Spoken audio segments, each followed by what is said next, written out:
ನೂತನವಾಗಿ ಬಂದಂಥ ತರುಣರು ಕೃಷಿ ಕ್ಷೇತ್ರದಲ್ಲಿ 1 ವರ್ಷ 4 ವರ್ಷ ಮಾಡಿದ ನಂತರ ವಿಮುಖರಾಗಿ ಮತ್ತೆ ಉದ್ಯೋಗ ವ್ಯವಸ್ಥೆಗಳಿಗಾಗಿ ಹೊರಟಿದ್ದಾರೆ. ಈ ರೀತಿಯಾಗಿದ್ರೆ ಕೃಷಿ ಉಳಿಯುವುದಿಲ್ಲ. ಕೃಷಿ ಉಳಿಯಲ್ಲ ಅಂದ್ರೆ ಮುನ್ನ ಅನ್ನ ಸಿಗುತ್ತಕ್ಕಂಥದ್ದು ಬಹಳ ದೊಡ್ಡ ಸಮಸ್ಯೆ ಆಗುವ ಸಾಧ್ಯತೆ 100ಕ್ಕೆ 100% ಯಾಂತ್ರೀಕರಣದಿಂದ ಆಗುವ ಸಾಧ್ಯತೆ ಇದೆ. ಹೌದು. ಎಲ್ಲವೂ ಯಾಂತ್ರೀಕರಣವಾಗಿದ್ರೆ ಯಂತ್ರ ನಿರ್ವಹಣೆಗಾದರೂ ಮನುಷ್ಯ ಬೇಕಲ್ಲ.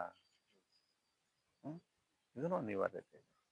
ಈಗ ತಾವು ಕೇಂದ್ರ ಸರ್ಕಾರದ ಒಂದು ಬಜೆಟ್ ವಿಚಾರವಾಗಿ ಬಂದ್ರೆ ಕೃಷಿಯಲ್ಲೂ ಕೂಡ ಎ ಬಳಕೆ ಆಗ್ತಕ್ಕಂಥ ಒಂದು ಸನ್ನಿವೇಶ ಇದರಲ್ಲಿ ಇವತ್ತು ಆತಂಕ ಕೂಡ ಸೃಷ್ಟಿಯಾಗಿದೆ ಅನ್ನೋದು ಆಗುತ್ತಾ ಅಥವಾ ಎ ಇಂದ ಕೃಷಿಗೆ ಉತ್ತಮ ಇದಾಗುತ್ತಾ ಹೇಗೆ ಹೇಳ್ತೀರಾ ಈ ಒಂದು ಎ ಕುರಿತು? ಇಲ್ಲ ಇದು ಎ ಐ ಅಂತಕ್ಕಂಥದ್ದು ಅಡ್ವಾನ್ಸ್ ಇಂಟೆಲಿಜೆನ್ಸಿ. ಹ್ಮ್. ಈಗ ನೀರಿನ ಅವಶ್ಯಕತೆ ಏನಿದೆ, ಎಷ್ಟು ಬೇಕು, ಗಿಡಗಳಿಗೆ ಎಷ್ಟು ನೀರು ಹಾಕಬೇಕು ಅನ್ನತಕ್ಕಂಥದ್ದು ಈ ಯಂತ್ರಗಳ ಸಹಾಯದಿಂದ ಸಾಕಷ್ಟು ಇನ್ನು ಮುಂದೆ ಬಹಳ ಒಂದು 10 ವರ್ಷದ ಕೆಳಗೆ ಎಷ್ಟೆಲ್ಲ ಡೆವಲಪ್ ಆಗಿದೆ. ಬಟ್ ಅದು ಎಲ್ಲರಿಗೂ ಸಾಧ್ಯವಾಗ್ತಕ್ಕಂಥ ನಿಟ್ಟಿನಲ್ಲಿ ಅದು ಆ ವ್ಯವಸ್ಥೆ ಉಳಿದಿಲ್ಲ. ಅದಕ್ಕೆ ಆರ್ಥಿಕ ಮೂಲಭೂತ ಬಂಡವಾಳನೂ ಕೂಡ ಬಹಳಷ್ಟು ಬೇಕು. ಹೀಗಾಗಿ ಅವೆಲ್ಲ ನಿಭಾಯಿಸ್ತಕ್ಕಂಥದ್ದು ಅಷ್ಟು ಸುಲಭದ ಕೆಲಸ ಅಲ್ಲ. ಆದರೆ ಭವಿಷ್ಯದಲ್ಲಿ ಇದೇ ರೀತಿ ಹೋಗಿದ್ರೆ ಕಾರ್ಪೊರೇಟ್ ಸೆಕ್ಟರ್ ಮಾದರಿಯಲ್ಲಿ ಕೃಷಿ ಒಂದು ವೇಳೆ ನಿರ್ಮಾಣವಾಗುವ ಸಾಧ್ಯತೆ ಸಮಾಜದಲ್ಲಿ ಬರಬಹುದು. ಸರ್, ಈಗ ನಮ್ಮ ಬೀದರ್ ವಿಚಾರದಲ್ಲಿ ಬಂದ್ರೆ ಬೀದರ್ಗೆ ಪ್ರಮುಖವಾಗಿ 3 ವಿಷಯಗಳಲ್ಲಿ ಚರ್ಚೆಗಳಿದೆ. ಒಂದು BSK ಶುಗರ್ ಕಾರ್ಖಾನೆ, ಮತ್ತೆ ಕಾರಂಜಿಯ ಸಂತ್ರಸ್ತರಿಗೆ ಇವತ್ತು ಆ ಈ ಒಂದು ಏನಂದ್ರೆ ಭೂಮಿ ಕಳೆದುಕೊಂಡವ್ರಿಗೆ ಇವತ್ತು ನೆರವಾಗ್ತಕ್ಕಂಥದ್ದು ಒಂದಾಗಿರುತ್ತೆ. ಇನ್ನೊಂದು ಕಡೆ ಕೃಷಿ ವಿಶ್ವವಿದ್ಯಾಲಯ ಕೂಡ ಇಲ್ಲಿ ಸ್ಥಾಪನೆ ಆಗ್ಬೇಕು ಅನ್ನೋ 3 ಬೇಡಿಕೆಗಳ ಕುರಿತು ನಿಮ್ಮ ವಿಚಾರ ಏನು? BSSK ಬೀದರ ಜಿಲ್ಲೆಯ ಎಲ್ಲ ಜನಗಳ ನಾಡಿ ಮಿಡಿತದ ಒಂದು ಹೃದಯ ಅಂತಂದ್ರೂ ತಪ್ಪೇನಿಲ್ಲ. ಆ BSSK ಅದು ಆಧಾರದ ಮೇಲುಗಡೆ ಹಳೆ ಕಾಲದಲ್ಲಿ ಇಲ್ಲೆಲ್ಲ ಒಂದು ಕಬ್ಬಿನ ಬೆಳೆ ಜಾಸ್ತಿ ಬೆಳಿಲಿಕ್ಕೆ ಪ್ರಾರಂಭವಾಯಿತು. ಇವತ್ತು ಏನೋ ಕಾರಣಾಂತರದಿಂದ ಅಥವಾ ಅವ್ಯವಹಾರದ ಕಾರಣದಿಂದ ಆಗಬಹುದು. ಇವೆಲ್ಲವನ್ನು ಲಕ್ಷ್ಯದಲ್ಲಿ ಇಟ್ಕೊಂಡು ಇವತ್ತು ಫ್ಯಾಕ್ಟ್ರಿ ಲಾಸ್ ಆಗಿದೆ ಅಂತ ಒಂದು ಚಿಂತನೆ ಬಂದಿದೆ. ಅದಕ್ಕಾಗಿ ಮತ್ತೆ ಫ್ಯಾಕ್ಟ್ರಿನೂ ಹಳಿದಾಗಿದೆ, 25 ವರ್ಷ ಮುಗಿದಿದೆ. ಹೀಗಾಗಿ ಎಲ್ಲವೂ ಕೂಡ ಸ್ಕ್ರಾಪ್ನಲ್ಲಿ ಬಂದಿದೆ ಅಂತ ಒಂದು ಚಿಂತನೆ. ಸರಿ, ಈ ಚಿಂತನೆಗಳ ಮಧ್ಯೆ ಒಂದಿಷ್ಟು ಚರ್ಚೆಗಳು ತಮಗೆ ತಿಳಿದಿರಬಹುದು. ರಾಜಕೀಯ ಒಂದು ಷಡ್ಯಂತ್ರದಿಂದಲೂ ಕೂಡ ಈ ಒಂದು ಫ್ಯಾಕ್ಟರಿ ಮುಚ್ಚಳಕ್ಕೆ ಕಾರಣ ರಾಜಕೀಯ ಷಡ್ಯಂತ್ರ ಮತ್ತು ಸಾಲದ ಹೊರೆ, ಇವೆರಡು ಅಂಶಗಳನ್ನ ಪ್ರಮುಖವಾಗಿ ಕಾಣುತ್ತೆ. ಸೊ ರಾಜಕೀಯ ಷಡ್ಯಂತ್ರದಿಂದ ಮುಚ್ಚಿದೆ ಅಂತ ಅನ್ನೋದು ನಿಜವಾ ಅಥವಾ ಸುಳ್ಳ? ನಿಮ್ ಪ್ರಕಾರ ಏನು? ಮುಚ್ಚಿದೆ ಅಂತಂದ್ರೂ ಅಷ್ಟೇ, ಅಲ್ಲಿ ಷಡ್ಯಂತ್ರ ಇರಬಹುದು ಅಥವಾ ಸಾಲರ ಇರಬಹುದು. ಎರಡೂ ಕಾರಣ ಇದೆ. ಇವೆರಡೂ ಗೌಪ್ಯವಾಗಿರತಕ್ಕಂಥದ್ದು. ಸಾಲ ಇದ್ದಿಂದು ನೇರವಾಗಿ ಕಾಣಿಸ್ತದೆ. ಸಾಲವನ್ನು ಹೇಗೆ ಮುಟ್ಟಿಸ್ಬೇಕು ಅನ್ನತಕ್ಕಂಥದ್ದು ವಿಚಾರ ಮಾಡಲಿಲ್ಲ ಅಂದ್ರೆ ಷಡ್ಯಂತ್ರ ಇದು. ಸಮಸ್ಯೆ ಎಲ್ಲಿ ಬಂದಿದೆ ಅಂತ ಹುಡುಕುವ ಮನಸ್ಥಿತಿ ಇಲ್ಲ ಅಂತಂದ್ರೆ ಷಡ್ಯಂತ್ರನೇ. ಸಮಸ್ಯೆ ಇದೆ ಅಂದ್ರೆ ಪರಿಷ್ಕಾರನೂ ಇದೆ ಈ ದೇಶದಲ್ಲಿ. ಸಮಸ್ಯೆ ಮನೆಯಲ್ಲಿಲ್ವಾ? ಹೆಂಡತಿ ಮಕ್ಕಳ ಹತ್ರ ಸಮಸ್ಯೆ ಇಲ್ವಾ? ಸಮಸ್ಯೆ ಅಂತ ಯಾವ್ದು ಬಿಡ್ಲಿಕ್ಕಾಗುತ್ತೆ?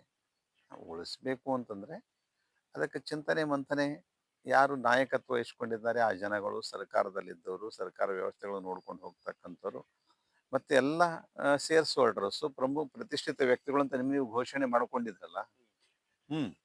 ಮಾಜಿ ಹಾಜಿ ಎಲ್ಲರೂ ಕೂಡಿ ಯಾಕೆ ಮಾಡಬಾರದು? ಮಾಡಬೇಕು. ಅದು ಮಾಡಿದ್ರೆ ಒಂದು ದಾರಿ, ರೈತರ ಭವಿಷ್ಯಕ್ಕಾಗಾದ್ರೂ ಮಾಡಬೇಕಲ್ಲ.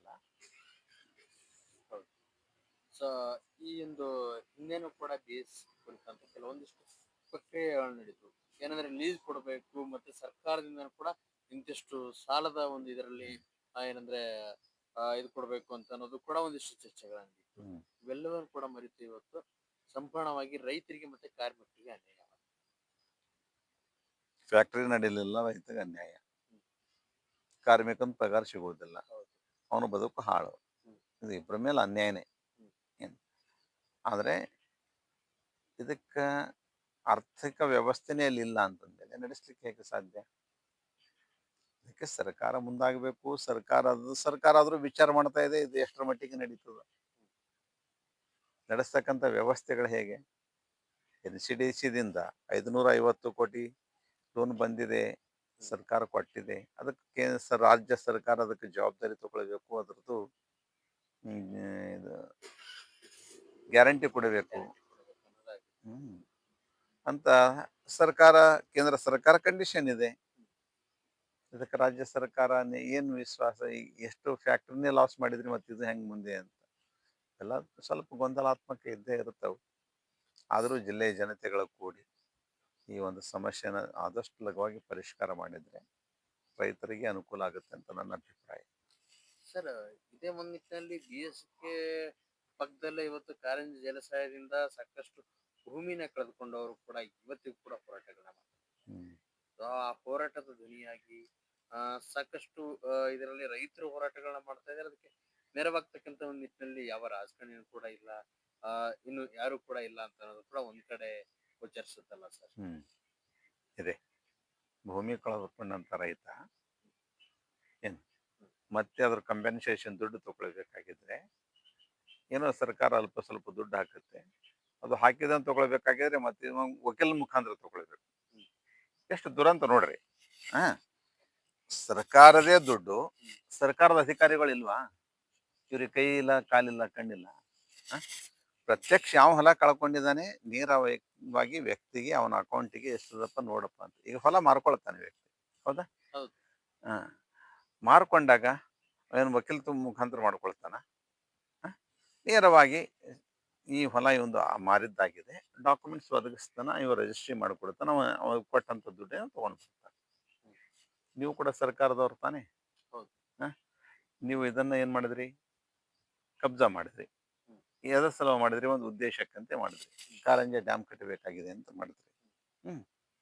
ಮಾಡಿದ ನಂತರ ಲ್ಯಾಂಡ್ ಅಕ್ವಿಜೇಷನ್ ಆಕ್ಟ್ ಅಂತ ಹಾಕಿದ್ರಿ. ಲ್ಯಾಂಡ್ ಅಕ್ವಿಜೇಷನ್ ಆಕ್ಟ್ ठीक ಅದ, ಭೂ ಸ್ವಾಧೀನ. ಭೂ ಸ್ವಾಧೀನ ಅಂತಂದ್ಮೇಲೆ ಸ್ವಾಧೀನ ಆಗಿದೆ, ನೀವು ಕೆಲಸ ಮಾಡಿದ್ರೆ ತಾನೆ. ಮಾಡಿದ ನಂತರ ಯಾರ್ದು ಸ್ವಾಧೀನ ಮಾಡಿದ್ರಿ? ರೈತನ. ಅವನ ಹೆಸರು ಇದೆ ಅಲ್ಲ, ಮತ್ತೆ ಅವನಿಗೆ ನೇರವಾಗಿ ಅಮೌಂಟ್ ಕೊಟ್ಟು ಬರ್ಲಿಕ್ಕೆ ಆಗಲ್ವಾ?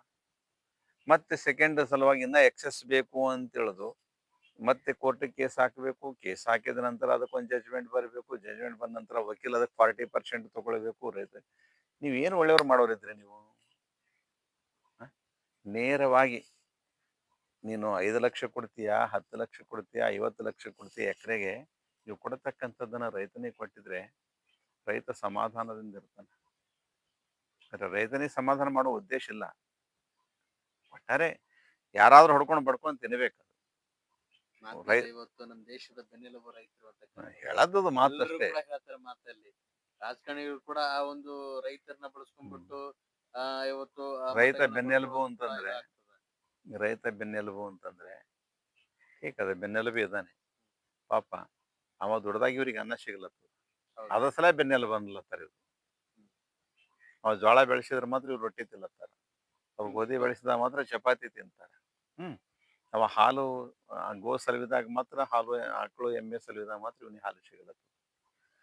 ಶ್ರಮ ತಕೊಂಡು ವರ್ಣನ ಮಾಡಿ ಬಿಡ್ಲಿಕ್ಕಷ್ಟೇ. ಅವನ ನೋವು ಕಷ್ಟಗಳನ್ನು ಅರ್ಥ ಮಾಡ್ಕೊಳ್ಳಿಕ್ಕೆ ಇವತ್ತಿನ ಜನರ ಹತ್ರ ಇಲ್ಲ, ಸರ್ಕಾರದಲ್ಲೂ ಇಲ್ಲ. ಈ ಅಧಿಕಾರಿಗಳನ್ನು ಕತ್ತಿ ಕಾಯ್ತಾರೆ. ಇವ್ರದೇನು ಕೆಲಸ? ಲ್ಯಾಂಡ್ ಅಕ್ವಿಜೇಷನ್ ಆಕ್ಟ್ ನೀವು ಅದ, ಬ್ರಿಟಿಷ್ ಗವರ್ನಮೆಂಟ್ ನಲ್ಲಿ ಇದ್ದಂಗೆ ಇವತ್ತಿಗೂ ಕೂಡ ನಡೆಸ್ತೀರಿ. ಯಾವ್ದು ಹೊಲ ಹೋಗಿದೆ ನೇರವಾಗಿ ಅವನಿಗೆ ದುಡ್ಡು ಕೊಡ್ಲಿಕ್ಕೆ ಬರಲ್ಲ. ಥ್ರೋದಿ ವಕೀಲ್ ಮುಖಾಂತರ. ನಿಮಗೊಂದು ಉದಾಹರಣೆ ಹೇಳ್ತೀನಿ. ಚೆನ್ನೂರು ಅಂತ ಒಂದು ಊರಿದೆ ಇಲ್ಲೇ ಮುಲ್ಲಾಮಾರಿಯಲ್ಲಿ ಊರು, ಅದು ಹೋಗಿದೆ. ಆ ಮನುಷ್ಯ ಚೆನ್ನಪ್ಪ, ಅಲ್ಲಿ ಅವನ ಹೆಸರು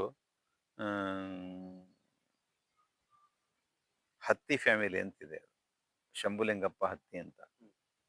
ಏನು ಮನೆ ಹೊಲ ಎಲ್ಲವೂ ಕಳ್ಕೊಂಡ. ಅವಂದೇ ಹೊಲದಲ್ಲಿ 15 ಎಕರೆ 12 ಎಕರೆ ಜಮೀನಲ್ಲಿ ಇವರು ಆಲ್ರೆಡಿ ಇದು ಕೂಡಿಸಿದ್ದಾರೆ, ಈ ಪುನರ್ವಸತಿ ಕೇಂದ್ರ. ಇನ್ನ ಇಲ್ಲಿನ ತನಕ ಅವನಿಗೆ ಜಮೀನಿಲ್ಲ, ಅವನಿಗೆ ಪ್ಲಾಟ್ ಅಲರ್ಟ್ ಆಗಿಲ್ಲ.